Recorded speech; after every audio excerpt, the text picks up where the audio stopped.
नराधमाला फाशीची शिक्षा झाली पाहिजे असं सुप्रिया सुळे यांनी म्हटलेलं आहे। शक्ती कायदा पास झाला नाही हे दुर्दैव आहे असंही त्या म्हणाल्या।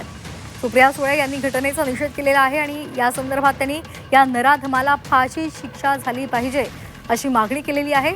शक्ती कायदा मंजूर झाला नाही हे दुर्दैव आहे असंही ते म्हणाले। या नराधमाला फास्ट ट्रॅक कोर्टमधून तातडीने फाशी झाली पाहिजे ही आमची सगळ्यांचीच मागणी आहे। अतिशय गलिच्छ म्हणजे माणुसकीला लाजवणारी ही सगळी जी कृती आहे याच्यासाठी आपल्याला आठवत असेल एक काळ असा होता जेव्हा उद्धवजींचं सरकार होतं तेव्हा एक शक्ती कायदा आपण आणला होता। तो पासही महाराष्ट्र सरकारने एक मताने केला होता।